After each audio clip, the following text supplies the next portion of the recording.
त्यो चाहिँ ड्रेसमै चाहिँ बच्चा चाहिँ मऱ्यो, म के अरे त्यो मारिएको, म चितवनमा थिएँ त्यो बेला, काठमाडौँ पनि थिएन। अनि त्यो रातभरि म निदाउनै सकेन। अनि एउटा बच्चा त मेरै स्कुलको छोरो पढेको स्कुलको मभन्दा जुनियर भने, अब झन् त्यो रातभरि नै निद्रा आएन, त्यो अवस्था थियो। त्यो चाहिँ वास्तवमा अब त्यो चाहिँ म्यानेजमेन्टको त्रुटि थियो। हेर्नुहोस्, अब हामी त 50,000 60 70 हजार 1 लाखको जुलुस त हामी पनि लिड गर्ने होइन आफ्नो टाइम।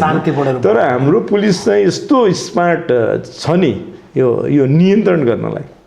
मलाई यो मनमोहनजीको चाहिँ के अरे यो मध्यावधिको निर्वाचनलाई चाहिँ अदालतले जो चाहिँ अवैध ठहर्याएर घोषणा गरेको दिन त्यो न्यू रोड गेटबाट जुद्ध सडकको शालिगसम्म चाहिँ मान्छे मात्रै थियो कि। एनपिजी सभापति हुनुहुन्थ्यो, म कोषाध्यक्ष थिएँ, नेभी सङ्घको हामीले लिड गरेको। अब मैले भने यो जुलुसलाई यहीँ समापन गरौँ, अब यो जुलुसलाई लिएर हिँड्न सकिन्न। एनपिजीले के भन्नुभयो नि, होइन ठुलो जुलुस छ अलिक घुमाउँ भनेर असमतिर छिराएपछि पुलिसले त्यसलाई पाट गरेर तोडेर टुक्रा टुक्रा बनाउँदा पछि चाहिँ समापन गर्ने बेलामा चाहिँ हामी चाहिँ 2000 जति मान्छे थियौँ कि। त्यो स्किल पनि चाहिँ हाम्रो प्रहरीसँग थियो। तर यो पटक कसरी अब त्यो यो पटक चाहिँ कसरी मिसम्यानेजमेन्ट भयो र उनीहरूले माइती घर मण्डलमा मागेको थियो टाइम होइन ठाउँ, उसलाई चाहिँ फेरि संसद भवनभित्र पुर्याइयो।